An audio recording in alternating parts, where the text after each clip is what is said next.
सकते हैं। ओके, तो लेट्स स्टार्ट। तो आपने अभी तक कुछ सेफर्स डिस्कस किए थे, एंड देन हमने ये भी डिस्कस किया कि हमें कैसे कैपिटलाइज करना है सेफर्स को, या सेफर्स कैसे कैपिटलाइज हो सकते हैं, उसके कुछ बेसिक अप्रोचेस हमने कंसिडर किए। ओके, तो हालांकि हमने कुछ बेसिक ही स्ट्रक्चर्स, बेसिक मेथड्स ही डिस्कस किए हैं क्रिप्टो एनालिसिस करने के, बट वही मेथड्स नहीं है, there are some more advance methods are there जिनकी मदद से भी हम सिफर्स को ब्रेक कर सकते हैं। तो इनमें से एक दो मेथड्स के बारे में हम लोग ब्रीफ में, बहुत ब्रीफ में बात करेंगे। ठीक है, हम उनको डिस्कस नहीं करेंगे, but we will talk about them in very brief, so that आपको आइडिया लगेगा कि कुछ स्मार्ट अटैक्स भी हैं और बहुत पावरफुल भी हैं, और उनसे भी बचने के तरीके हैं। 1 मिनट।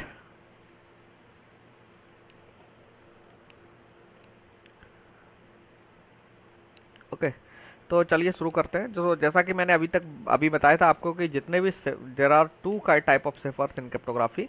तो क्रिप्टोग्राफी में जितने भी सेफर्स हैं, हम उन्हें दो कैटेगरी में बांट सकते हैं। पहला है ब्लॉक सेफर्स, एंड दूसरा है stream cipher. So let me come to the writing pad. First is block safer.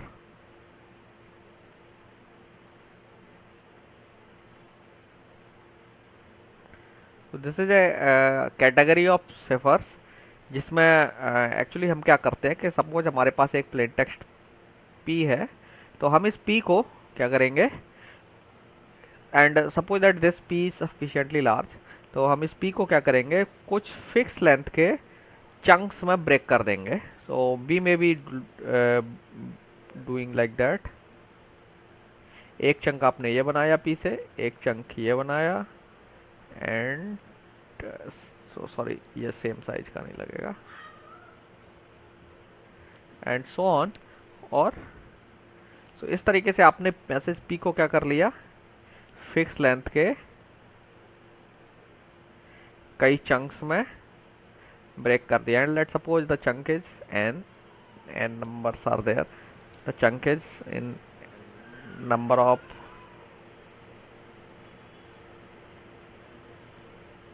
chunks are n.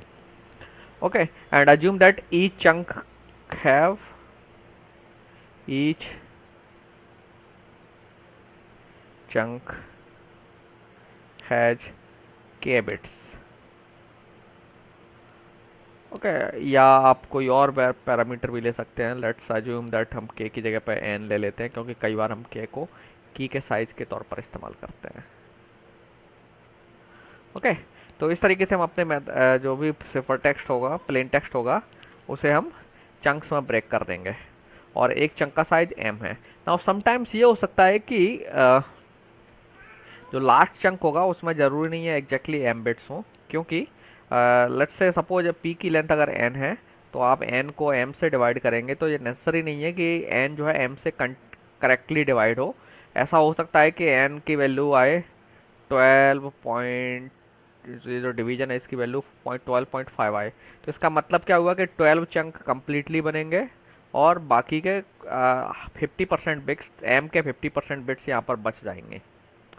Okay, इसको आप ऐसे लिख सकते हो 12m/2, समथिंग लाइक दैट।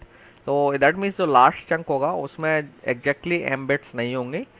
तो ये जो नंबर ऑफ बिट्स हैं ये वेरी कर सकती हैं 1 से लेकर के m-1 के बीच में। तो अल्टीमेटली आपको इस पर आखिरी चंक है उसमें क्या करना पड़ेगा, कुछ बिट्स स्टफ करना पड़ेंगे, you have to do some bit stuffing, और कुछ बिट्स आपको अपेंड करना पड़ेंगे।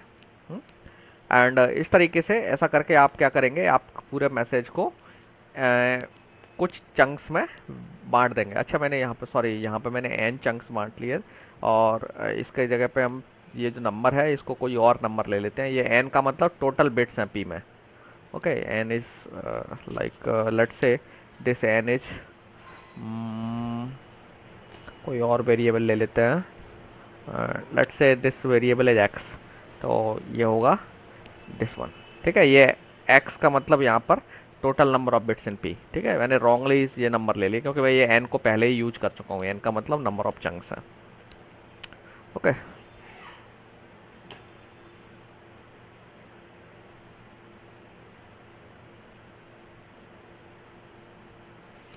तो इस तरीके से आपने क्या किया, पहले अपने मैसेज को इस चंक्स में ब्रेक कर दिया। एंड नाउ ब्लॉक सिफर में हम क्या करते हैं कि इन ब्लॉक्स को एक एक करके इनक्रिप्ट करते जाते हैं। So suppose you have year your encryption algorithm and generally हम उसे ई से रिप्रेजेंट करते हैं। तो ब्लॉक सिफर में क्या होगा, इस तरफ से आपके ये जो मैसेज है वो फीड किया जाएगा, और मैसेज का फीड करने का मतलब पी आई, ये जो चंक्स हैं ये चंक्स आएंगे i equal to 1 2 and so on n. ये आपका इनक्रिप्शन हो गया। इधर से आप इनक्रिप्शन की पास कर देंगे एल्गोरिदम को। तो ये जो इनक्रिप्शन एल्गोरिदम है इसे दो आर्गूमेंट्स आप दे रहे हैं, एक तो चंक दे रहे हैं आप पी, जो मैं आपका ओरिजिनल प्लेन टेक्स्ट था, लेकिन आप पूरा प्लेन टेक्स्ट सीधा इनक्रिप्शन एल्गोरिथम को नहीं देते हैं। आप क्या करेंगे, इसका एक एक करके जो पीसेस हैं P1 P2 and so on Pn ये पास करते जाएंगे। तो ये चूंकि अगर आपके n चंक्स हैं तो n टाइम ये एल्गोरिथम एग्जीक्यूट होगी और की भी n टाइम यूज होगी। तो दिस इज योर की, दिस इज ए सीक्रेट की जिसे आपको इनक्रिप्शन एल्गोरिथम को देना है, एंड आपको जन आउटपुट में मिलेगा CI, और ये हो गया आपका सिफर टेक्स्ट ब्लॉक।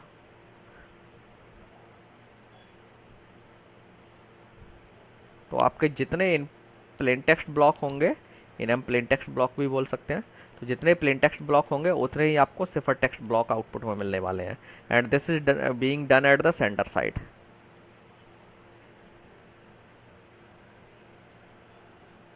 ओके, तो सेंटर साइड क्या हो रहा है, जो मैसेज था आपने उससे पहले चंक्स में ब्रेक कर दिया। नाउ ये जो साइज आपको फिक्स करना पड़ेगा कि चंक का साइज कितना लेना है, तो वो पहले से फिक्स होगा और आपको मैसेज को उसी साइज के चंक्स में ब्रेक करना है। अब मैसेज से कितने चंक्स बनेंगे वो डिपेंड करेगा मैसेज का साइज़ क्या है, और एक एक करके हम इनक्रिप्ट करते चले जाएंगे सेम की से, और सिफर टेक्स्ट के चंक्स जनरेट करते जाएंगे, और ये सिफर टेक्स्ट के चंक्स हम ट्रांसमिट कर देंगे टुवर्ड्स रिसीवर। तो let's say receiver is represented by R. 1 minute.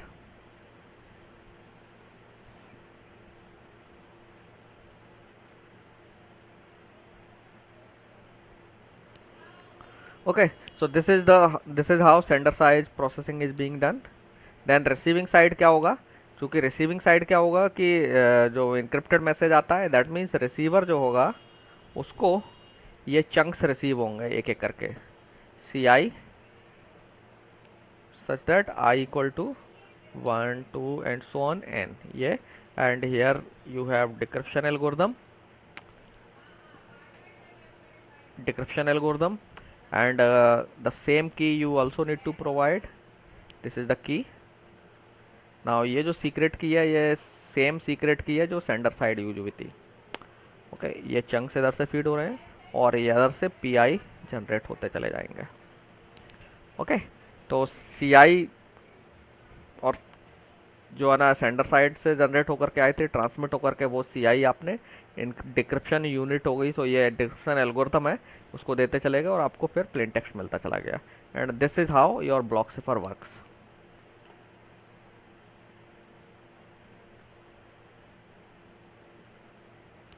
okay, so you can see that this is the diagram that is shown here for block cipher. Same चीज़ है, plain text B bit का के आपका encryption algorithm और सिफर text आपको B bit का generate हो गया। ये सिफर टेक्स्ट आप सेंड रिसीवर को भेज देते हैं, और रिसीवर साइड भी क्या होगा इसका उल्टा होगा, केवल सिफर टेक्स्ट इनपुट जाएगा, की इनपुट जाएगी, एल्गोरिथम यहाँ पर डिक्रिप्शन एल्गोरिथम होगी और आपको प्लेन टेक्स्ट मिल जाएगा। Okay, this is one type of cipher. And दूसरा टाइप का जो सिफर है जैसे that is called stream cipher. Now stream cipher में क्या होता है कि let's talk about first sender side क्या होगा। तो सबसे पहले आपको समझना है स्ट्रीम क्या है, देन हम आगे बढ़ेंगे। तो stream means A sequence of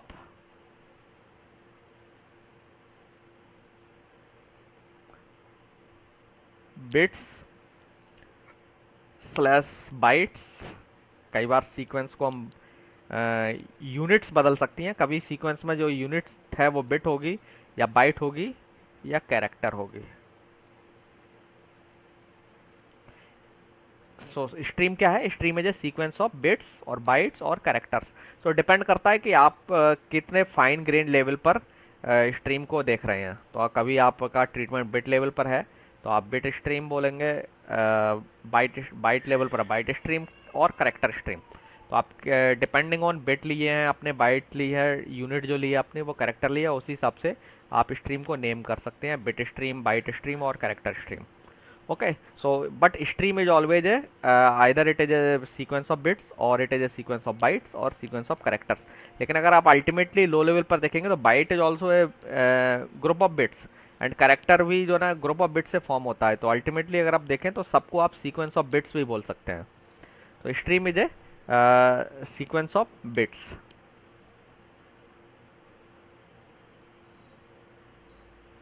okay, तो जो स्ट्रीम सिफर्स हैं उसमें क्या होता है कि सेंडर साइड पे जनरली जो इंक्रिप्शन फंक्शन होगा स्ट्रीम सिफर्स में वो आसान होता है, तो मैं इसे ऐसे रिप्रेजेंट कर रहा हूँ। लेकिन ये नेसेसरी नहीं है कि ये जो है जो ऑपरेशन है ये कुछ भी हो सकता है। It is not always XOR. ज़्यादातर केस में एक्सॉर ऑपरेशन होता है बट इज़ नॉट नेसेसरी। तो सबसे पहले आप क्या करेंगे, ऊपर की स्ट्रीम जनरेट करेंगे।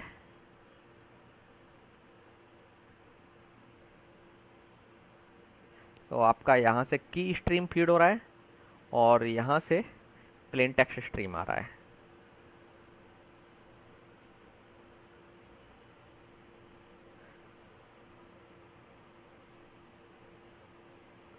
ओके, नाउ की स्ट्रीम जनरेट करने के लिए हम क्या कर सकते हैं, कई एल्गोरिथम्स आते हैं। तो जनरली हम pseudo random generate sequence generator इस्तेमाल करते हैं जो कि की स्ट्रीम जनरेट करता है।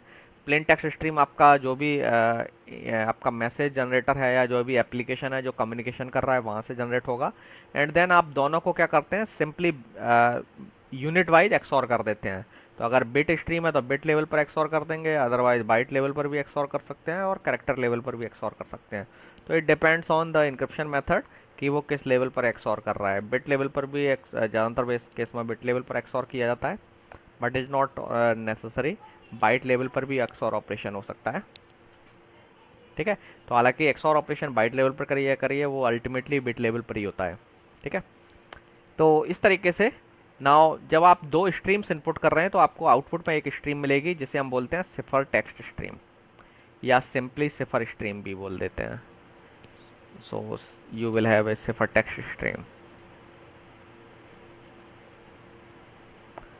ओके, नाउ ये जो सिफर टेक्स्ट स्ट्रीम है, this stream is transmitted to receiver.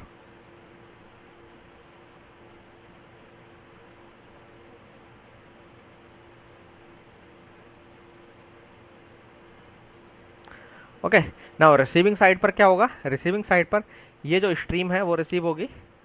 So receiver सिर्फ क्या करेगा, सेम ऑपरेशन करेगा। ज़्यादातर केस में एक्सऑर ऑपरेशन ही इस्तेमाल होता है। तो यहाँ पर रिसीवर इनपुट में देगा सिफर टेक्स्ट स्ट्रीम जो कि उसे रिसीवर सेंडर साइड से रिसीव हुई है, ये इनपुट कर दिया। एंड देन इस साइड की स्ट्रीम भी जनरेट करना पड़ेगा आपको। And you should remember that कि it should be the same key stream जो कि सेंडर साइड जनरेट हुई है। तो अगेन आप की स्ट्रीम जनरेट करेंगे एंड जब ये दोनों स्ट्रीम्स कंबाइंड होंगी एंड देन आपको प्लेन टेक्स्ट स्ट्रीम मिल जाएगी।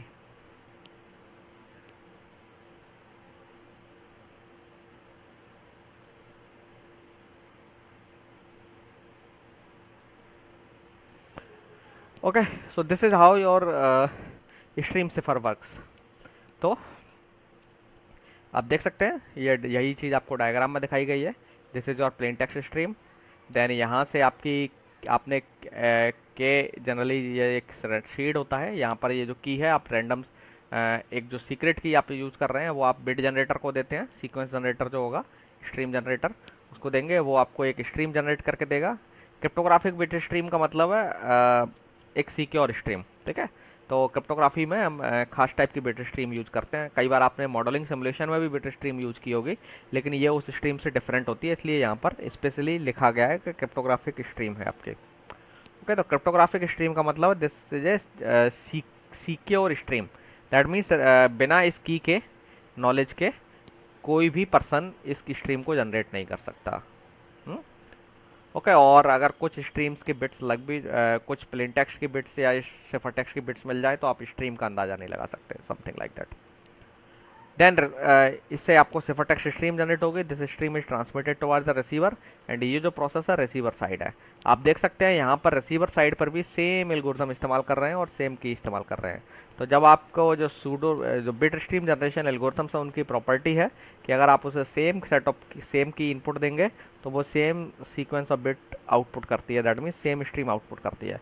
तो चूंकि इस जगह दोनों जगह एल्गोरिथम सेम है, की सेम है, तो आपको जो स्ट्रीम है ये भी सेम मिलेगी। और जब आप इस स्ट्रीम को और सिफर टेक्स्ट स्ट्रीम का एक्सॉर कर देंगे या कंबाइन कर देंगे तो आपको प्लेन टेक्स्ट स्ट्रीम वापस मिल जाएगी।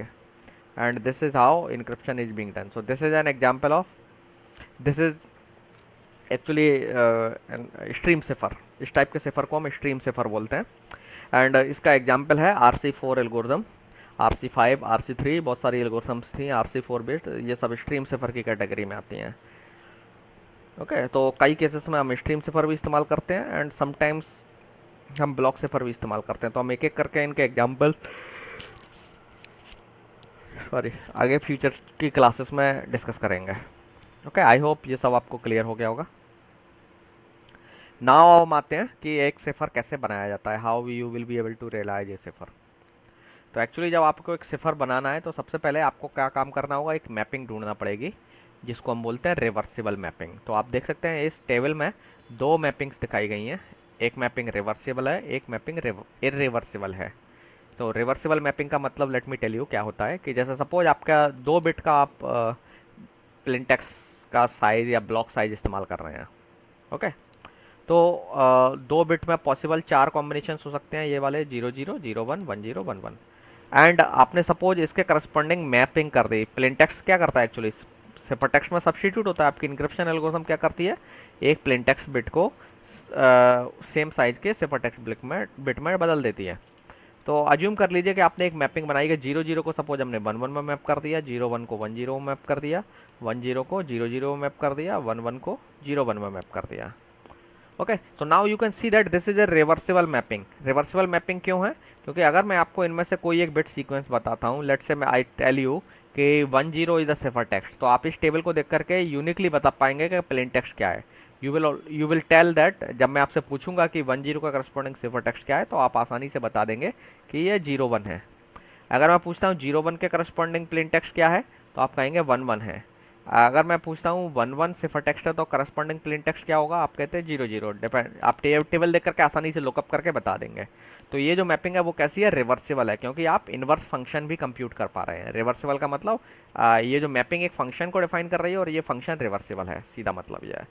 Now this is an example of a mapping that is not reversible, तो हम ऐसी मैपिंग को इरिवर्सिबल बोलते हैं। तो आप ये देखेंगे इसमें कि ये प्लेन टेक्स्ट बिट्स हैं और इनके करस्पॉन्डिंग सपोज आपने ऐसे सिफर टेक्स्ट मैपिंग डिफाइन कर दी। तो अब आप देखेंगे इसमें कुछ केसेस में तो आप रिवर्स कैलकुलेशन कर पाएंगे, कुछ में नहीं कर पाएंगे। For example I say that कि 1 1 के करस्पॉन्डिंग सिफर टेक्स्ट क्या है, तो आपने 1 1 लोकेट किया और सीधे बोल दिया 0 0। अगर 1 0 के लिए मैंने पूछा तो आपने तुरंत बता दिया 0 1। लेकिन अगर मैं 0 1 के लिए सिफर टेक्स्ट पूछता हूँ तो आप कहेंगे या तो 1 1 है या 1 0 है। That means you are not able to tell कि एग्जैक्टली कौन सा है। आप दो पॉसिबिलिटी बता देंगे कि ये है, लेकिन एग्जैक्ट सिफर क्या है यू डू नॉट नो। ठीक है, हालांकि इन दोनों में से कोई एक होगा, लेकिन आप यूनिकली डिटर्मिनिस्टिकली नहीं बता पा रहे हैं कि कौन सा है, कौन सा प्लेन टेक्स्ट है इस 0 1 सिफर टेक्स्ट के अगेंस्ट में। तो इस मैपिंग को हम बोलते हैं इरिवर्सिबल मैपिंग। तो इरिवर्सिबल मैपिंग का मतलब सीधा सीधा आपको समझ में आया कि जो दो सिफर टेक्स्ट हैं, दो या दो से ज़्यादा cipher text same plain text के साथ मैप नहीं होना चाहिए। Okay, this is the important requirement for your mapping to be reversible. Okay, now अब आप मान लीजिए कि अब क्वेश्चन अराइज होता है कि ऐसी कितनी रिवर्सिबल मैपिंग पॉसिबल है। इरिवर्सिबल मैपिंग भूल जाइए, रिवर्सिबल मैपिंग कितनी पॉसिबल है। तो रिवर्सिबल मैपिंग में आपने ध्यान दिया होगा कि हम कोई भी सिफर टेक्स्ट को दोबारा इस लाइन में नहीं लिखते हैं यहाँ पर, मतलब प्लेन टेक्स्ट के करस्पॉन्डिंग सिफर टेक्स्ट को रिपीट नहीं करते हैं। जैसे यहाँ देखा ना, आप 0 1 0 1 2 बार रिपीट हो गया था, दैट मीन्स 1 0 के करस्पॉन्डिंग 2 बार मैप कर दिया था। तो नाउ अब क्वेश्चन अराइज होता है कि अगर n बिट का हम प्लेन टेक्स्ट साइज लेते हैं तो कितनी रिवर्सिबल मैपिंग पॉसिबल हैं? तो let's try to find out the answer of this question. कि अगर सपोज आप n बिट का प्लेन टेक्स्ट लेते हैं, तो आपका जो प्लेन टेक्स्ट का साइज क्या है? n बिट है।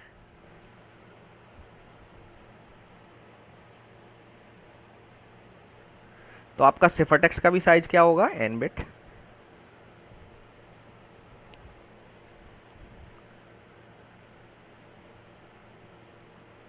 n bits. ओके। नाउ आपको अगर मान लीजिए मैपिंग डिफाइन करना हो, तो पहले प्लेन टेक्स्ट आपका n बिट का है, तो टोटल पॉसिबल प्लेन टेक्स्ट कितने होंगे? n बिट के पैटर्न के लिए 2 की power n possible plain text होंगे। और सिफर टेक्स्ट कितने पॉसिबल है? 2 की पावर n। ओके। तो अब आपको मैपिंग निकालनी है, कितनी मैपिंग बनेंगे। तो अगर आप मैपिंग निकालना चाहें तो let's come back to this example. Now यहाँ से आप समझने की कोशिश करिए इसमें कितनी मैपिंग पॉसिबल है। सबसे पहले लेट्स सपोज ये हम 2 बिट का ही n की वैल्यू 2 लेकर के चलते हैं। Let's suppose n equal to 2 है। तो आपके पास टोटल प्लेन टेक्स्ट कितने हैं? एक 0 0, एक 0 1, एक 1 0, एक 1 1। नाउ अगर मैं मैपिंग इससे डिफाइन करते चलूँ 2 बिट की, तो मुझे 2 बिट का ही सिफर टेक्स्ट चाहिए होगा। तो मैं इसके करस्पॉन्डिंग एक पैटर्न फिक्स कर देता हूँ कि जब 0 0 जो है ना, कोई एक पैटर्न इसके करस्पॉन्डिंग रहेगा। तो मेरे पास कितनी चॉइसेस हैं? सिफर टेक्स्ट की चॉइसेस क्या क्या है? 0 0, 0 1, 1 0, 1 1। तो मैं इनमें से कोई एक इस्तेमाल कर सकता हूँ, कोई सा भी एक पैटर्न। तो मेरे पास यहाँ कितनी चॉइसेस हैं? 4। 4 का मतलब 2 की पावर 2 है ना, n का साइज 2 है ना। और इसका मतलब क्या हुआ? जनरलाइज करके लिखेंगे तो 2 की पावर n। एग्री? ओके। तो मेरे पास पहले केस में चॉइस कितनी थी? 2 की पावर n। तो इसके करस्पॉन्डिंग मेरे पास 2 की पावर n चॉइसेस हैं, है ना। नाउ 2 की पावर, अब नेक्स्ट लेवल पर यहाँ इसके करस्पॉन्डिंग मुझे अब एक पैटर्न फिक्स करना है। तो अब मेरे पास कितनी चॉइसेस बचेंगी? ध्यान रखना है कि हमें रिपीट नहीं करना है पैटर्न में। जो एक चॉइस इस्तेमाल हो गई है वो बाइनरी पैटर्न अब इस्तेमाल नहीं होगा। तो इनमें से अब मान लीजिए यहाँ पर मेरे पास 4 ऑप्शन थे, तो मैं कोई एक ऑप्शन इस्तेमाल कर लूँगा यहाँ। तो मेरे पास चॉइस बचेंगी कितनी? 3। इसका मतलब 2 की पावर n चॉइस थी, जो मैंने में से एक इस्तेमाल कर ली। तो यहाँ चॉइस कितनी बची? 2 की पावर n माइनस 1। इस जगह पर चॉइस कितनी बचेंगी?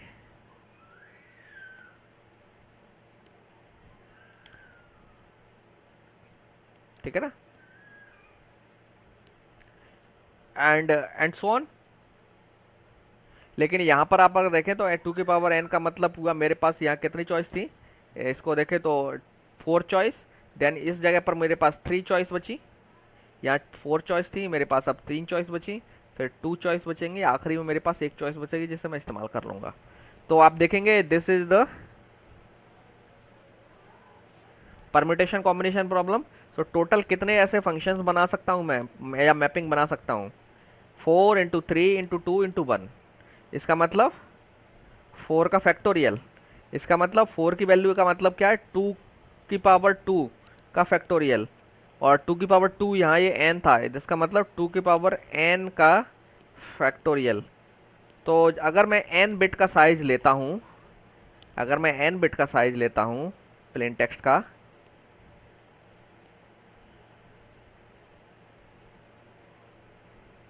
एंड उतना ही फिर मुझे सिपर टेक्स्ट लेना पड़ेगा। तो एंड सिफर टेक्स्ट। तो टोटल पॉसिबल रिवर्सिबल मैपिंग कितनी होंगी? 2 की पावर n का factorial. Got it?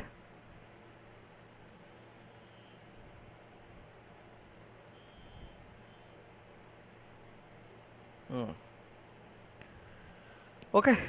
So now अब हमें ये जो सिफर है, इसको ऐसे सिफर को जब हम इस तरीके से बनाते हैं तो हम उसे आइडियल सिफर बोलते हैं। और ये सिफर को सब्स्टिट्यूशन के फॉर्म में हम अगर हम समझना चाहें तो हम ऐसे बना सकते हैं। आपने 14 to 16 डिकोडर पढ़ा होगा। तो डिकोडर में क्या होगा कि एक तरीके से आपके 4 बिट होंगे, 4 बिट इनपुट होंगे और आप देखेंगे 16 पॉसिबल आउटपुट होंगे। तो इनमें से और ये जो इनपुट्स हैं ये ट्रांसलेट हो जाएंगे यहाँ आउटपुट में, और फिर कुछ bits depending on these 4 bits, कुछ बिट्स यहाँ पर आउटपुट में आ जाएंगी। ओके, तो आप देख रहे हैं जब आप 4 बिट दे रहे हैं तो किसी बिट की वजह से कोई एक बिट यहाँ पर चली जाएगी, 1 बिट जो है ना 4 पर चली गई, एंड सो ऑन। तो this is A substitution. Okay, so this block, this hardware block is defining n bit substitution। तो 4 बिट आप इनपुट देंगे और 4 बिट का आपको आउटपुट जनरेट होगा। हम्म? और ये जो लाइंस हैं ये मैपिंग डिफाइन कर रही है कि कौन सा बाइनरी पैटर्न किस में जा रहा है। तो ये बाइनरी पैटर्न का मतलब ये जो बिट बाइनरी पैटर्न है, यहाँ पर जो बाइनरी पैटर्न होगा 1011 या 101000 लाइक दैट, और आप 4 बिट का इनपुट देंगे और आपको इससे 4 बिट का आउटपुट मिलेगा।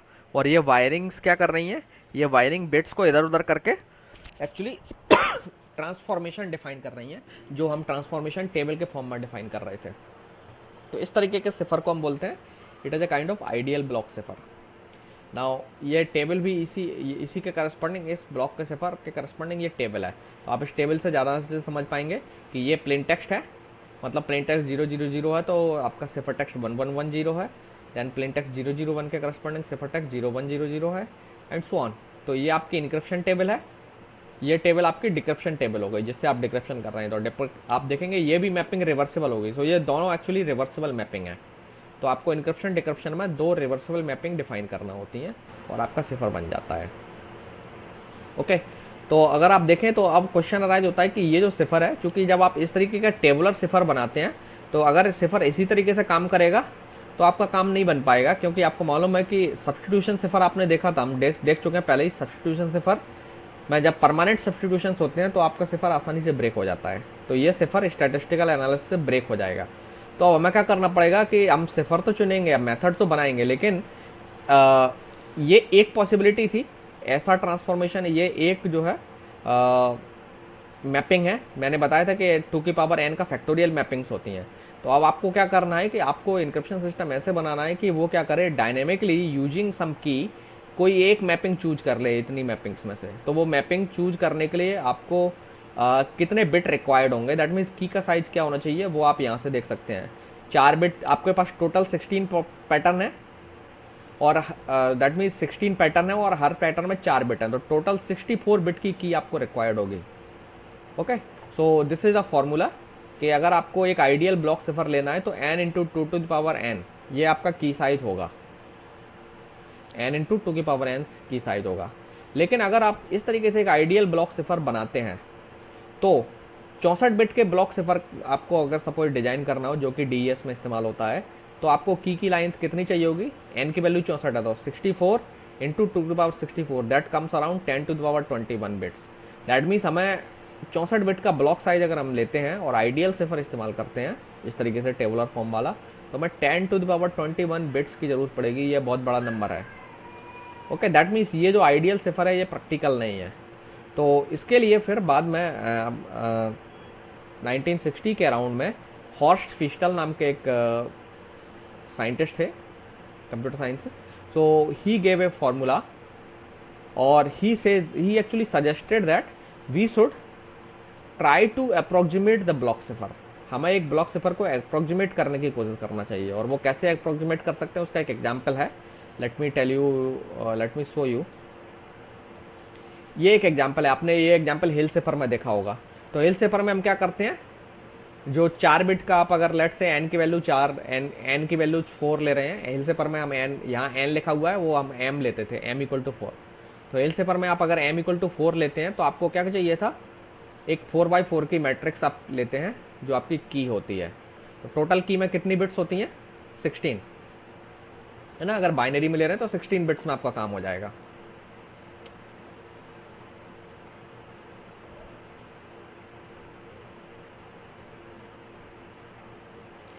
Okay, 1 minute. तो इस केस में आप देख रहे हैं कि जब n का साइज 4 है तो आप 16 बिट का की साइज ले सकते हैं। तो 16 का साइज का मतलब हो गया 4 स्क्वायर। तो आपने देखा कि हमारा की साइज काफ़ी रिड्यूस हो गया। वैसे कितना होना चाहिए था, 4 इंटू आइडियल ब्लॉक सिफर में देखें तो 4 इंटू 16 64 होगा। लेकिन हम हिल सिफर वाला आइडिया लेते हैं तो 4x4, क्योंकि आपकी मैट्रिक्स का डायमेंशन है 16 बिट की ब्लॉक से काम चल जाएगा। तो फिस्टल ने कहा कि हम इसी तरीके से अप्रोक्सीमेट करके या कोई ऐसी ही ट्रिक्स इस्तेमाल करके आइडियल सिफर को एग्जैक्टली तो रियलाइज नहीं कर सकते, कॉपी नहीं कर सकते, बट हम आइडियल सिफर जैसा ही ये अप्रोक्सीमेट सिफर बना सकते हैं जो स्मॉल की साइज इस्तेमाल करेगा। ओके, तो इसके लिए फिस्टल ने बाद में एक स्ट्रक्चर भी डिफाइन की, एक सिफर प्रपोज किया उन्होंने, एक सिफर का स्ट्रक्चर प्रपोज की जिसे कहा that was called Feistel cipher. तो let me come back to the slides. तो this is the structure of the Feistel cipher. तो फिस्टल ने क्या प्रपोज किया, फिस्टल सेज दैट कि हम एक जब सिफर बनाएंगे तो हम एक प्रोडक्ट सिफर डिजाइन करेंगे और we will use the concept of the product cipher. Now what is product cipher? Product cipher की डेफिनेशन एग्जैक्टली आपको सैनन के जो सैनन थ्योरी है उसके चैप्टर के कुछ लास्ट पेजेस में मिल जाएगी, मैं एग्जैक्ट डेफिनेशन नहीं दे रहा हूँ। ओके, तो प्रोडक्ट सिफर का जो सिंपल आइडिया है, सैनन ने एक्चुअली, आपको याद होगा सैनन की थ्योरी में मैंने बताया था कि सैनन ने कहा था कि आपको एक सिफर बनाना है तो आप सब्स्टिट्यूशन एंड परम्यूटेशन का एक नेटवर्क बना लीजिए। उन्होंने एक सब्स्टिट्यूशन परम्यूटेशन का नेटवर्क भी बना के दिखाया था, एक स्ट्रक्चर दी थी, you can go and see the book. तो उन्होंने उसमें कहा कि आपको अगर एक सिफर, स्ट्रॉन्ग सिफर बनाना है तो आप क्या करिए कि एक ब्लॉक में कई सारे सब्स्टिट्यूशन एंड परम्यूटेशन, एक सब्स्टिट्यूशन इस्तेमाल करिए, फिर परम्यूटेशन निकालिए और इनको आपस में कंबाइन करिए। तो ब्लॉक को एक इनपुट आएगा और ब्लॉक को आउटपुट आएगा और इसमें बीच में एक सब्स्टिट्यूशन परम्यूटेशन का नेटवर्क होगा, कई सारे सब्स्टिट्यूशन परम्यूटेशन होंगे, उनका एक नेटवर्क होगा जिसको उन्होंने SPN नेटवर्क भी बोला था, सब्स्टिट्यूशन परम्यूटेशन नेटवर्क। तो उसमें सब्स्टिट्यूशन और परम्यूटेशन ऑपरेशन करते हैं सो दैट हम कन्फ्यूजन डिफ्यूजन अचीव कर पाएँ।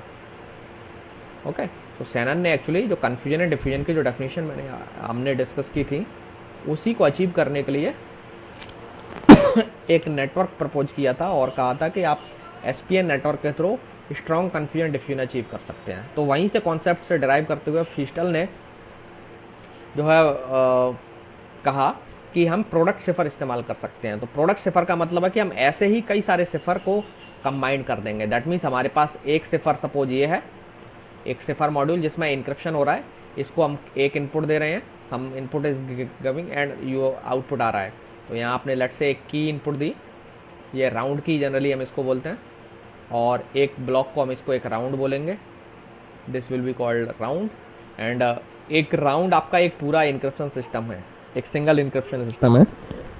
एंड ऐसे ही हम कई राउंड जो है यूज कर सकते हैं। सो एक राउंड का जो round, let's say this is round 0, तो राउंड 0 में आपने की दी, प्लेन टेक्स्ट इनपुट किया, जो भी ब्लॉक है प्लेन टेक्स्ट ब्लॉक इनपुट किया और आपको सिफर टेक्स्ट ब्लॉक आउटपुट मिला। लेकिन ये अभी फाइनल आउटपुट नहीं हो एल्गोरिथम का, अगेन आप एक और राउंड की लेंगे।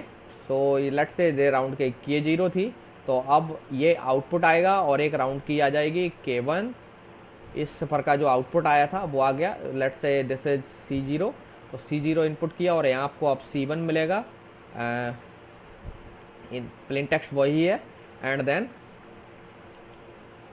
यहाँ एक राउंड की आई और आपको सिफर टेक्स्ट मिला, और ये फिर आप आगे जा कर के किसी एक और ब्लॉक को पास कर सकते हैं।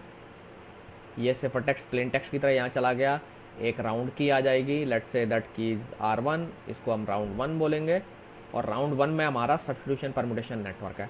तो इस तरीके से हम कई एक इंक्रिप्शन सिस्टम को का इनपुट आउटपुट लेकर के दूसरे इंक्रिप्शन सिस्टम को दे दिए। दैट मीन्स इंक्रिप्शन एल्गोरिथम आप कह सकते हैं, सिंपल एल्गोरिथम है जो बहुत ज़्यादा सिक्योर नहीं है, but somehow it is at some level it is secure, but it is may not be very strongly secure. तो हमने क्या किया, एक ब्लॉक में उस एल्गोरिथम को यूज़ किया, फिर अगेन इस ब्लॉक के आउटपुट को सेम इसी में पास कर दिया, सेम स्ट्रक्चर में, और जिसे हम राउंड बोल रहे हैं। एंड देन इसके आउटपुट को हम सेम टाइप के राउंड में अगले राउंड में इनपुट करा देते हैं। और इनकी राउंड्स की संख्या डिपेंडिंग ऑन आपको कितने लेवल की सिक्योरिटी चाहिए, कितना स्ट्रॉन्ग सिफर चाहिए और एफिशिएंसी कितनी चाहिए, उसके बेस पर हम इन राउंड्स को डिसाइड करते हैं। तो फिस्टल ने जनरली एक सजेस्टिव नंबर दिया था 16 राउंड का। ओके, तो इस तरीके से हम this concept is known as the product cipher, use of the product cipher. So एक तरीके से हम ये प्रोडक्ट सिफर यूज कर रहे हैं, हमने कई सिफर से मिला करके एक सिफर बना लिया। तो ये एक प्रोडक्ट सिफर का एग्जांपल है, क्योंकि ये एक इनक्रिप्शन सिस्टम है या इनक्रिप्शन एल्गोरिथम है, एक इनक्रिप्शन एल्गोरिथम ये है। जनरली ये सेम टाइप की होती हैं, तो थोड़ा बहुत माइनर डिफरेंसेस हो सकते हैं। तो इनको हम सीक्वेंस में एक के आउटपुट को दूसरे का इनपुट बना करके, फिर दूसरे के आउटपुट को तीसरे का इनपुट बना करके एंड सो ऑन, और फिर यहाँ पर आखिरी राउंड जो होगा उसमें हमें फाइनल आउटपुट मिल जाएगा जो कि आपका सिफर टेक्स्ट होगा, फाइनल सी। तो इस टाइप के जो सिफर हम इस्तेमाल करते हैं हम उसे बोलते हैं प्रोडक्ट सिफर। तो फिस्टल ने कहा कि हम आइडियल जो ब्लॉक सिफर है उसको अप्रोक्सीमेट करने के लिए हम प्रोडक्ट सिफर का कॉन्सेप्ट इस्तेमाल कर सकते हैं, और इसी के रिगार्डिंग उन्होंने एक सिफर स्ट्रक्चर भी प्रपोज की जिसे हम फिस्टल स्ट्रक्चर बोलते हैं। तो let me maximise it and explain you कि क्या मतलब है। सो फिस्टल ने कहा कि, जैसे मैंने अभी बताया कि फिस्टल ने कहा कि आपको प्रोडक्ट सिफर का कॉन्सेप्ट इस्तेमाल करना है। दैट मीन्स प्रोडक्ट सिफर का मतलब आपका एक इनक्रिप्शन एल्गोरिथम ये है, छोटी सी इनक्रिप्शन एल्गोरिथम, बहुत ज़्यादा हो सकता है कि ये एकदम बहुत ज़्यादा स्ट्रॉन्ग ना हो, लेकिन हमें एक स्ट्रॉन्गर सिफर बनाना है, तो हम ऐसे इसके कई राउंड्स बना लेंगे। ओके, तो ये रहा, लेट्स सपोज ये राउंड 1। तो फिस्टल ने कहा कि आपका जो इनपुट है उसे आप जो भी ब्लॉक है उसको 2 पीसेस में ब्रेक कर लीजिए। एक हो गया लेफ्ट ब्लॉक, एक हो गया राइट ब्लॉक। तो LE0 इज़ द जो भी टोटल इनपुट है, जो अभी आपका इनपुट जो ब्लॉक आ रहा था P0 या P1, जो भी नंबर आप देना चाहते हैं, जहाँ से भी शुरू करना चाहते हैं, तो उसको आपने 2 इक्वल साइज के हाफ्स में ब्रेक कर दिया। तो पहला हाफ है LE0, दूसरा हाफ हो गया राइट साइड वाला जैसे हम बोल रहे हैं वो हो गया RE0। ठीक है, नाउ हम LE0 को जो है क्या करते हैं, RE0 लेते हैं, उस पर एक फंक्शन लगाते हैं। सो f इज सम फंक्शन जो कि इसमें क्या करेगा, क्योंकि इस बॉक्स में तो कुछ नहीं हो रहा है, केवल हम क्या कर रहे हैं लेफ्ट हाफ लेफ्ट राइट में 2 पीसेस में ब्रेक कर ले रहे हैं। सो हमने एक इनक्रिप्शन फंक्शन लगाया, ये फंक्शन का काम होगा कि ये नॉन लीनियरिटी इंट्रोड्यूस करेगा, और you can say that it will introduce confusion and diffusion into the encryption system. Okay, so आपने इसमें K1 एक इनपुट की, सो ये K1 आपकी राउंड की है। नाउ ये जो K1 है आपकी जो सीक्रेट की होगी K, उससे जनरेट की जाएगी। ठीक है, ये K1 K2 and so on, ये सब क्या है, राउंड की हैं। नाउ राउंड 1 में आप देख रहे हैं LE0 जो फिस्टल ने क्या प्रपोज किया था वो देखिए, उन्होंने कहा कि आप RE0 राइट हाफ है उसे लीजिए, उसे ऐप को पास कर दीजिए और की दे दीजिए ऐप को, तो ऐप एक आउटपुट जनरेट करेगा। ओके, एंड ये जो आउटपुट होगा उसको हम लेफ्ट हाफ के साथ एक्सऑर कर देंगे। ओके, तो जब दोनों के साथ एक्सऑर करने पर जो आउटपुट आया वो आपका राइट हाफ हो गया, एंड लेफ्ट हाफ में हमने क्या किया, नेक्स्ट जो लेफ्ट हाफ है, नेक्स्ट जो आउटपुट पैटर्न है उसमें राइट हाफ को एज इट इज कॉपी कर लिया। दैट मीन्स एक तरीके से आप कह सकते हैं अगर ये 64 बिट का ब्लॉक हुआ तो 32 बिट का स्वैप हो गया, तो ये पैटर्न यहाँ आ गया। Okay, so this is how round 1 complete हो गया। तो राउंड 1 से आउटपुट जो आया हम उसे बोल रहे हैं LE1 और RE1। ठीक है, ये सेम साइज का आएगा जो यहाँ साइज था, और आपने अगेन ये भी 2 हाफ में बटा हुआ माना जाएगा। अब जब 2 हाफ में बटा है तो अगेन फिर से हम क्या करेंगे, फिर से सेम फंक्शन f हमने लिया, लेकिन अब की बदल दी, K2 ले लिया। ओके, और RE1 को लिया हमने, ऐप पर लगाया, ऐप दोनों को जो ना ऐप को पास कर दिया, और ऐप ने क्या किया, एक नॉन लीनियरिटी इंट्रोड्यूस करते हुए एक आउटपुट जनरेट किया, और वो आउटपुट हमने इसके साथ एक्सऑर कर दिया लेफ्ट हाफ के साथ, और फाइनली जो आउटपुट आएगा हमारा ये काफ़ी नॉन लीनियर होगा। Okay, and this process will continue up to round 16। So आप देखेंगे राउंड 16 में देखेंगे राउंड 1 का आउटपुट जो है ना राउंड 2 में चला गया, राउंड 2 का आउटपुट राउंड 3 में चला गया, एंड सो ऑन, और फिर आखिर में राउंड 15 का आउटपुट आ गया राउंड 16 में, और राउंड 16 का आउटपुट जो है ना उसको जस्ट हमने स्वैप कर दिया। तो राउंड 16 का जो आउटपुट है, लेफ्ट आउटपुट, लेफ्ट पार्ट जो है ना आउटपुट का वो है LE16, राइट पार्ट है RE16, और फिर दोनों को हमने स्वैप कर दिया, और this is the cipher text output of the Feistel cipher. So ये आपका सिफर टेक्स्ट जनरेट हो गया। ओके, सो आप देख सकते हैं फिस्टल ने क्या किया था, राउंड्स बताए थे, और उन्होंने राउंड की एक स्ट्रक्चर भी बना दी। ना उन्होंने एफ नहीं स्पेसिफाई किया कि ये ऐप क्या होगा। अब ये एफ वेरी इंपॉर्टेंट है, this F function should be a non linear function, और जितना हाईली नॉन लीनियर फंक्शन होना चाहिए, इसमें हमारा जो ऑब्जेक्टिव होगा हाईली नॉन लीनियर फंक्शन होना चाहिए। आइडियली तो रैंडम फंक्शन होना चाहिए, लेकिन आपको मालूम है कि रैंडम फंक्शन हम यूज नहीं कर सकते। तो it should B a very very highly non linear function. तो ये इस तरीके से हम जब कई राउंड्स में इंक्रिप्शन करेंगे। हालांकि जो इंडिविजुअल राउंड्स हैं इनकी जो कंप्यूटेशन है ये बहुत ज़्यादा अकेले लेवल पर खुद सिक्योरिटी नहीं लेकर के आती, लेकिन जब हम इनको सीक्वेंस में इस्तेमाल करते हैं तो फाइनल जो आउटपुट होगा वो आपको एक स्ट्रॉन्ग क्रिप्टोग्राफिकली सिक्योर आउटपुट मिलेगा। वो आप उसमें ज़्यादा ही नॉन लीनियरिटी होगी और सिफर टेक्स्ट को देख करके अटैकर प्लेन टेक्स्ट का अंदाज़ा नहीं लगा पाएगा। तो आप देख सकते हैं अगर आप इसे पूरे सेट ऑफ राउंड्स को एक सिंगल ब्लैक बॉक्स की तरफ पर देखें तो आप देखेंगे यहाँ पे हमने इनपुट दिया और फाइनली हमें आउटपुट मिला। और with in the this block box multiple rounds हैं, हर राउंड में अलग अलग की इस्तेमाल हो रही है जिसे हम राउंड की बोलते हैं। फंक्शन सेम है और हर राउंड कुछ ना कुछ लेवल पर कन्फ्यूजन एंड डिफ्यूजन इंट्रोड्यूस कर रहा है। और इस लेवल ऑफ जो sequence of confusion and diffusion आपने कई लेवल पर इंट्रोड्यूस किया तो इसका इम्पैक्ट ये फाइनल इम्पैक्ट ये होता है कि आपका जो शिफर है वो काफ़ी क्रिप्टोग्राफिकली स्ट्रॉन्ग हो जाता है और उसका क्रिप्टोनालाइज करना मुश्किल हो जाएगा, डिफ़िकल्ट हो जाएगा। ठीक है, तो this was the structure that was given by the Feistel. Now Feistel ने फिर इसके लिए इसी स्ट्रक्चर के करस्पॉन्डिंग एक डिक्रिप्शन के लिए भी स्ट्रक्चर प्रपोज की। एंड डिक्रिप्शन के लिए जो स्ट्रक्चर आप देख सकते हैं एग्जैक्टली सेम है, बस इनपुट्स थोड़े से बदल गए हैं और की रिवर्स ऑर्डर में इस्तेमाल हो रही है। बाकी स्ट्रक्चर सेम है, आप देखेंगे फंक्शन वही है, सेम एफ है। ठीक है, तो आपने यहाँ पर जो है ना इसको ये बोल रहे हैं ये जो आउटपुट है सिफर टेक्स्ट, अगर आपको इसे डिक्रिप्ट करना है तो आपने क्या किया, इसे LD0 RD0 से रेफर कर रहे हैं। लेफ्ट D फॉर डिक्रिप्शन है, ओके, यहाँ पर E फॉर इंक्रिप्शन था। तो आपका जो बाइनरी पैटर्न है तो इस केस में LE17 आपका क्या हो जाएगा, LD0, और LD0 आपका एक्चुअली ये क्या है, RE16 के बराबर है, तो यही लिखा हुआ है RE16, आप देख सकते हैं RE16 सीधा यहाँ LE17 हो गया। तो आपका RE16 ये हो गया। एंड RD0 क्या है, ये RD0 आया है LE16 से, तो LE16 हो गया। जब ये आपके ये जो RE16 और LE16 आप देख रहे हैं ये स्वैप होकर के यूज़ हो रहे हैं, सिर्फ इतना डिफरेंस है, नहीं तो ये आउटपुट जो ना यहाँ से जो आउटपुट है ये वाला एग्जैक्टली 1 मिनट सॉरी, ये जो आउटपुट है ओहो सॉरी एग्जैक्टली जो जा रहा है यहाँ पर जा रहा है ना, जस्ट रिवर्स हो जा रहा है। फिर आपने इनके ऊपर सेम तरीके से F लगाया, आप देख सकते हैं एग्जैक्टली सेम प्रोसेसिंग है। और राइट साइड पर आपने F लगाया, उसको राउंड की पास की, लेकिन आप की देख रहे हैं हम यहाँ पर हमने K1 से K16 तक पास की थी और यहाँ पर रिवर्स ऑर्डर में, दैट मीन्स इस यहाँ से K16 K15 इस तरीके से इस ऑर्डर में हम लेकर के जाएंगे कीज को। ओके, तो आप देख सकते हैं यहाँ पर K16 इस्तेमाल किया और F को पास किया और फिर F का जो आउटपुट आया उसको एक्सऑर करके हमने यहाँ पर भेज दिया। ये आपका राइट हाफ हो गया और ये जो राइट है वो लेफ्ट में चला गया और ये प्रोसेस कंटिन्यू चलती रहेगी। एंड फाइनली आप क्या करेंगे, चूँकि आपने यहाँ स्वैप किया था तो हम फाइनली जो फाइनल आउटपुट आएगा उसे स्वैप कर देंगे और स्वैप करने के बाद LE0 और RE0 आपको वापस मिल जाएगा। दैट मीन्स हमें ओरिजिनल प्लेन टेक्स्ट मिल जाएगा।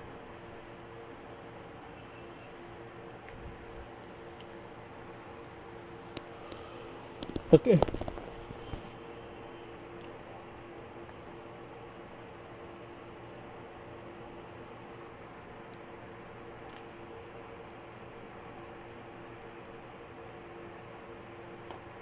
कोई क्वेश्चन अभी तक?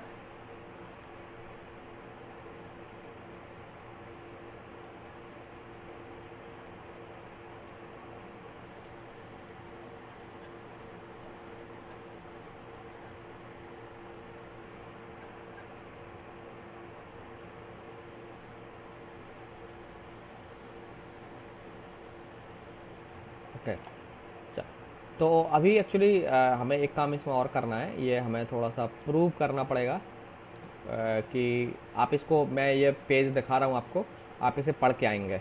ओके, तो इसी में दिखाया गया कि ऑपरेशंस एक दूसरे के, ये जो ऑपरेशंस हैं ये रिवर्स हैं कि नहीं है, ये दोनों ऑपरेशन, क्योंकि इनक्रिप्शन जब आप कर रहे हैं यहाँ पर जो इनक्रिप्शन में जो प्लेन टेक्स्ट आप इनपुट कर रहे हैं, आउटपुट में यहाँ जो प्लेन टेक्स्ट आ रहा है ये सेम है कि नहीं है। तो इसके सेम प्रूव करने के लिए हमें क्या करना पड़ेगा, हमें दिखाना पड़ेगा कि ये जो स्ट्रक्चर है ये दोनों एक दूसरे की अपोजिट स्ट्रक्चर हैं। और जब ये दिखा देंगे आप, then you will be able to convince anyone कि ये दोनों एक दूसरे के रिवर्स हैं। और यहाँ पर हम प्लेन टेक्स्ट देंगे, हमें ये सिफर टेक्स्ट मिलेगा। और अगर हम यही सिफर टेक्स्ट हम इस ऑर्डर में ब्लॉक्स को अरेंज करके की रिवर्स लगा करके इनपुट कर दें तो हमें यहाँ पर प्लेन टेक्स्ट मिल जाएगा। ओके, तो इसको प्रूव करने के लिए इसे हम नेक्स्ट क्लास में प्रूव करेंगे। ओके, थोड़ा सा मैथमेटिकल है तो हम फ्रेश तरीके से स्टार्ट करेंगे इसको। तो हम इसमें यही सिर्फ सब प्रूव करने की कोशिश करेंगे कि यहाँ पर ये जो इनपुट है, ये दोनों यहाँ पर जो आउटपुट आया है ये इस लेवल पर इनपुट है। Are you able to see the cursor? मैं पॉइंट कर रहा हूँ। ये जो LE16 और RE16 है ये आउटपुट है किसका? राउंड 16 का। तो राउंड 16 का आउटपुट जो है राउंड 1 में, इसमें डिक्रिप्शन के राउंड 1 में इनपुट जा रहा है। तो यहाँ जो इनपुट दे रहे हैं तो यहाँ पर आउटपुट में जो आ रहा है ये इस राउंड का इनपुट आना चाहिए। राउंड 16 का जो इनपुट था वो यहाँ पर इस राउंड के आउटपुट में आना चाहिए, तभी ये एक दोनों के इन्वर्टिबल होंगे, रिवर्स होंगे। तो हमें केवल यही दिखाना होगा कि हम एक राउंड ले लेंगे और उसमें दिखाएंगे कि इस राउंड में राउंड आई जैसे सपोज है, तो राउंड आई के इनक्रिप्शन साइड के राउंड आई को जो हम इनपुट दे रहे हैं, ओके, और एक आउटपुट हमें मिल रहा है और ये आउटपुट हम डिक्रिप्शन के राउंड आई को दे रहे हैं, तो हमें राउंड आई से आउटपुट वही मिल रहा है जो राउंड आई के इनक्रिप्शन साइड में इनपुट था। मतलब इधर जो इनपुट था ये वाला लाइन, और ये दोनों एग्जैक्टली सेम है, ये दोनों और ये दोनों सेम है, ये दोनों और ये दोनों सेम है, और ये दोनों और ये दोनों सेम है। ये हम दिखाएंगे इसमें, ठीक है? हमारा पर्पज ये रहेगा दिखाने का, ठीक है? ये दोनों और ये दोनों सेम तो हैं, लेकिन मैं इसको इससे कंपेयर क्यों नहीं कर रहा हूँ? आप कह रहे सर इसको क्यों स्किप कर दिया? ये दोनों सेम इसलिए नहीं होंगे क्योंकि ये स्वैप होंगे, तो ये और ये सेम होंगे एक्चुअली, फाइनली स्वैप करने के बाद आएगा, ठीक है? तो ये सेम तो होंगे लेकिन बस जस्ट स्वैप होंगे। तो हमें सिर्फ यही दिखाना है कि ये जो करस्पॉन्डिंग बॉक्स में जो इनपुट्स हैं या जो अभी आउटपुट्स हैं ये सेम है या नहीं है। अगर हम ये दिखा देंगे then we will be able to prove that कि ये इनक्रिप्शन और डिक्रिप्शन एक दूसरे के रिवर्स हैं। ओके, तो this was the Feistel cipher. Now Feistel ने फीस्टल सिफर में उन्होंने कुछ सजेशंस दिए थे।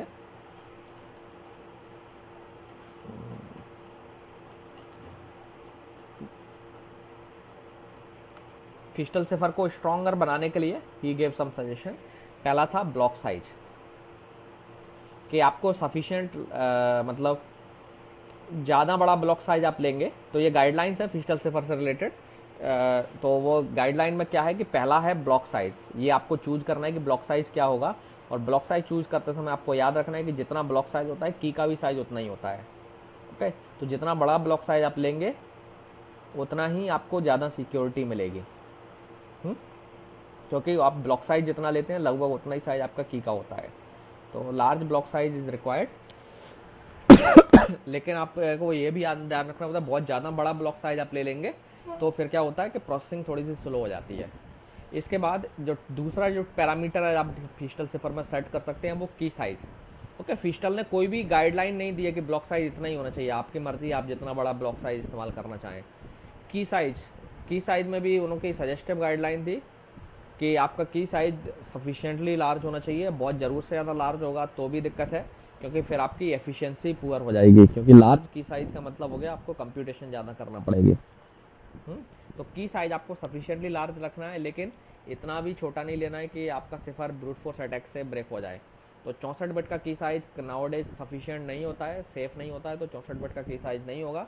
दैट मीन्स मिनिमम जो अभी करंटली की साइज है वो है 128 बिट। तो फीस्टल सेड दैट कि आपको उसी अकॉर्डिंग की साइज इस्तेमाल करना है।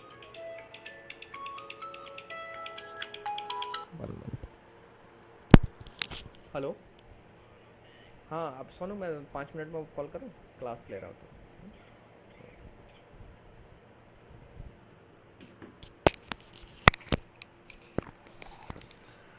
तो ब्लॉक साइज जो है आपको चूज करना है, की साइज आप ट्यून कर सकते हैं। तीसरा नंबर ऑफ राउंड्स। तो फीस्टल ऑल्सो सजेस्टेड इट कि आप अगर इसमें जो नंबर ऑफ राउंड्स अगर आप बढ़ाएंगे तो आपका जो सिफर है ज़्यादा स्ट्रांग हो जाएगा। राउंड्स कम लेंगे तो आपका सिफर कंपैरेटिवली लेस स्ट्रॉन्गर होगा। तो उन्होंने जो ज़्यादातर केस में टिपिकल जो की साइज है, जो राउंड की जो काउंट है वो 16 है। ओके, लेकिन ज़्यादा राउंड भी आप ले सकते हैं। तो ओबियसली जितने ज़्यादा राउंड लेंगे सिक्योरिटी तो बढ़ेगी, लेकिन लेकिन क्या होगा कि आपका मेथड स्लो हो जाएगा, तो वो भी उससे आपको बचना है। इसके बाद फीस्टल ने जो है सबकी जनरेशन एल्गोरिथम उन्होंने नहीं दी थी।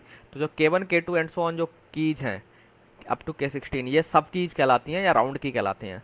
तो ये की जनरेशन के लिए आपको अलग से एल्गोरिथम इस्तेमाल करना पड़ेगी, एंड यू शुड रिमेंबर, और आपको केयरफुल होना पड़ेगा कि ये एल्गोरिथम सेफ होना चाहिए। ओके, मतलब ये है कि राउंड की अगर अटैकर को किसी वजह से किसी राउंड की मिल जाए तो ऐसा ना हो कि वो ओरिजिनल की जो है वो पता कर ले। इसके बाद राउंड फंक्शन में फिस्टल जो स्ट्रक्चर है उसमें राउंड फंक्शन के बारे में कहा गया कि ये क्रिप्टोनालिसिस के अगेंस्ट में रेसिस्टेंट होना चाहिए। सो क्रिप्टोनालिसिस के अगेंस्ट में फंक्शन के रेसिस्टेंट होने का मतलब है कि ये strong confusion and diffusion introduce करे, और दूसरे शब्दों में मैथमेटिकली अगर आप कहें तो ये एक हाईली नॉन लीनियर फंक्शन होना चाहिए, सो दैट इसका क्रिप्टन जो आपके मेथड है उसका क्रिप्टोनालिसिस करना मुश्किल हो जाएगा, क्योंकि F is the important part in this structure. ये आपके नॉन लीनियरिटी को इंट्रोड्यूस करता है, और नॉन लीनियरिटी इंट्रोड्यूस करने से सिक्योरिटी आती है। ओके, तो जितना स्ट्रॉन्ग आपका एफ होगा उतना ही आपका सिफर स्ट्रॉन्ग होगा। तो फिस्टल ने तो अपनी स्ट्रक्चर दे दी थी, अब आपके ऊपर है, उन्होंने वो एक सजेस्टिव स्ट्रक्चर थी। आप अपना एक राउंड फंक्शन बनाइए, आप एक राउंड फंक्शन आप डेवलप कर लेंगे, देन आप उस राउंड फंक्शन को इसी स्ट्रक्चर में फिट कर दीजिए, एंड आपका एक इनक्रिप्शन एल्गोरिथम बन जाएगी। ठीक है, तो ये कुछ सजेस्टिव स्ट्रक्चर्स थी जो फिस्टल सिफर्स से सजेस्टिव जो है ना फीचर्स हैं, जो फिस्टल सिफर्स में आपको डेवलप करते समय, एक क्रिप्टो सिस्टम डेवलप करते समय ध्यान रखना है। इसके बाद कुछ और चीज़ें हैं, वो क्या है कि इनक्रिप्शन डिक्रिप्शन फास्ट होना चाहिए। ये हमेशा आपको ध्यान रखना पड़ता है कि जब भी आपको एक क्रिप्टो सिस्टम बनाना है तो आपको ये याद रखना है कि इनक्रिप्शन और डिक्रिप्शन एल्गोरिथम फास्ट होना चाहिए, क्योंकि जितने भी क्रिप्टोग्राफिक मेथड्स होते हैं ये सॉफ्टवेयर्स की में प्री प्रोसेसिंग के तौर पर इस्तेमाल होते हैं, चाहे कम्युनिकेशन सॉफ्टवेयर्स हो एंड सो ऑन। जैसे आप एक कॉल कर रहे हैं, सिक्योर कॉल करना है आपको, तो कॉल करने से पहले चैनल सेटअप और ये सब होगा, सिक्योरिटी के आर्गूमेंट्स का नेगोशिएशन होगा, देन एक्सचेंज होगा पैरामीटर्स का, और इंक्रिप्शन शुरू होगा। तो ये जो टास्क हैं सबसे पहले आपका जो एक्चुअल एप्लीकेशन है उसके एग्जीक्यूशन से पहले होते हैं। तो अगर ये टास्क स्लो होंगे तो आपका एप्लीकेशन स्लो होगा, उसका रिस्पॉन्स टाइम बढ़ जाएगा, है ना। तो आपको रिस्पॉन्स टाइम कम रखने के लिए ये जो मेथड्स हैं इंक्रिप्शन डिक्रिप्शन, उनको फास्ट एनफ रखना है। देन दूसरी और इशू जो आपको कंसिड्रेशन देना है वो है ईज ऑफ एनालिसिस। जब भी आप अपना कोई भी क्रिप्टो सिस्टम बनाते हैं तो आपको याद रखना है कि वो क्रिप्टो सिस्टम ऐसा होना चाहिए कि उसे समझना आसान हो। ओके, समझना आसान होगा तो उसका क्रिप्टोनालिसिस करना, मतलब या ये कहिए उसका क्रिप्टोनालाइज करना, उसको अंडरस्टैंड करना आसान होगा ना। क्रिप्टोनालाइज करना आसान होने का मतलब ये नहीं कि सिफर ब्रेक हो जाएगा आसानी से। कैप्टनलाइज करना या आसान होने का मतलब है कि आप उस मेथड की अच्छे से स्क्रूटनी कर पाएंगे, उसकी स्टडी अच्छे से कर पाएंगे। तो उस मेथड की स्टडी करना आसान होना चाहिए, और स्टडी आसान होने के लिए ज़रूरी है कि वो समझ में आए अच्छे से, और जब समझ में आएगा तो फिर एनालिसिस भी आप कर पाएंगे, और एनालिसिस करना भी आसान होना चाहिए। ऐसा ना हो कि उसको एनालिसिस करने में ही आपको इतने रिसोर्सेज लग जाएं कि आप एनालिसिस करने ही नहीं जाओ, और जब एनालिसिस नहीं करोगे तो क्या प्रॉब्लम आ सकती है कि आपके मेथड में अगर कोई वीकनेस है तो हो सकता है वो पता ही नहीं चले, हिडन रह जाए, आप उसको ढूंढ ना पाएँ, और फिर अटैकर ने समहाउ वो वीकनेस पता कर ली और आपकी की कॉम्प्रोमाइज़ हो जाएगी। So these are the some points जो आपको एक क्रिप्टो सिस्टम बनाते समय ध्यान रखना है। तो आज यहीं क्लोज करते हैं। तो आज की क्लास में हम लोगों ने आइडियल सिफर क्या होता है, ब्लॉक सिफर, स्ट्रीम सिफर क्या है, ये डिस्कस किया, एंड फिस्टल सिफर डिस्कस कर लिया है। ओके, इन नेक्स्ट क्लास हम लोग देखेंगे कि ये जो फिस्टल सिफर में जो राउंड्स हैं, करस्पॉन्डिंग जो राउंड्स थे एक दूसरे के इन्वर्टेबल हैं या नहीं है, so that we will able to prove कि फिस्टल सिफर एक्चुअली वर्क करता है। ओके, एंड उसके फंक्शन ऐप जो है ना ज़रूरी नहीं है इन्वर्टेबल हो, ये भी हम प्रूव करेंगे, एंड देन उसके बाद हम आएंगे DES एल्गोरिथम पर। ठीक है, सो नेक्स्ट क्लास में ये सब चीज़ें हम पढ़ेंगे। तो DES तो हम पूरी नहीं कवर कर पाएंगे, लेकिन जितना DES एल्गोरिथम हम कवर कर पाएंगे उतना करेंगे। Okay, so let's close.